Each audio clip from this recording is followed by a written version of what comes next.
बढ़ते आगे, जहां एनडीए गठबंधन में शामिल जेडीयू नेता केसी त्यागी ने दिल्ली के मुख्यमंत्री अरविंद केजरीवाल की गिरफ्तारी पर सधी हुई प्रतिक्रिया दी है। दरअसल केसी त्यागी का कहना है कि मुख्यमंत्री केजरीवाल को ईडी के सम्मन की अनदेखी नहीं करनी चाहिए थी। अरविंद केजरीवाल की गिरफ्तारी और आक्रोश प्रदर्शन जारी है। आम आदमी पार्टी सड़कों पर है। बात करने के लिए जेडीयू के वरिष्ठ नेता केसी त्यागी हमारे साथ हैं। केसी त्यागी जी, जो पूरा घटनाक्रम हुआ है, कैसे देखते हैं आप इसको? देखिए, केजरीवाल जी दिल्ली के मुख्यमंत्री हैं, संवैधानिक पद पर हैं, इनकम टैक्स के बड़े अफसर रहे हैं।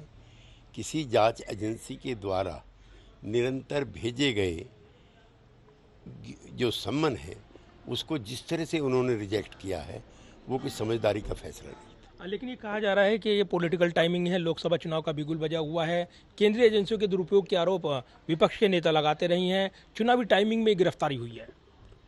ये 6 महीने पहले लगभग पहला सम्मन उनको भेजा गया था।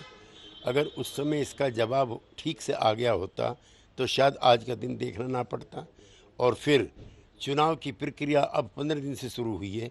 ये मामला सालों पुराना है। लेकिन जिस तरीके से गिरफ्तारी हुई है, इसको लेकर आक्रोश प्रदर्शन आम आदमी पार्टी का, और ये आरोप लगाए जा रही हैं कि केंद्र सरकार के इशारे पर, बीजेपी के इशारे पर ईडी के टूल्स के जरिए गिरफ्तारी हुई है।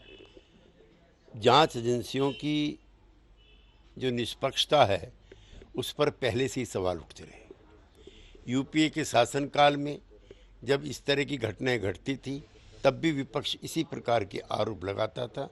इससे तो जो जांच एजेंसी हैं, उनकी निष्पक्षता ही समाप्त हो जाए। आप राजनीति के बेहतरीन जानकार हैं, और इस घटनाक्रम को अगर राजनीतिक वजह से जोड़कर देखा जाए, लोकसभा चुनावी मुकाबले से जोड़कर देखा जाए, नफ़े नुकसान की राजनीति से जोड़कर देखा जाए, तो क्या असर देखते हैं इसका? लोकसभा चुनाव पर क्या असर पड़ेगा?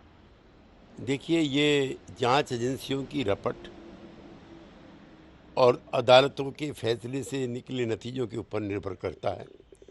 अगर वो दोषी हैं, उनको बहुत नुकसान होगा। अगर वो पाक साक निकलेंगे तो उनको फ़ायदा हो। लेकिन वक्त नहीं है, चुनावी टाइमिंग है और वक्त शायद नहीं है, और इसलिए ये सवाल पूछे जा रहे हैं कि इनको पूछताछ का जो कार्रवाई शुरू की थी ईडी ने, वो कार्रवाई जारी रहती, गिरफ्तारी नहीं होती तो बेहतर मैसेज आता क्या? गिरफ्तारी 9 बार के जो बुलावे थे, उसको रिजेक्ट करने के बाद हुई है।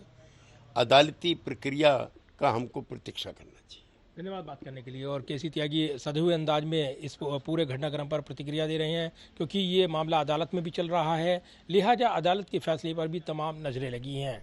कैमरामैन विदर्भ के साथ प्रदीप कुमार, टोटल न्यूज़, दिल्ली।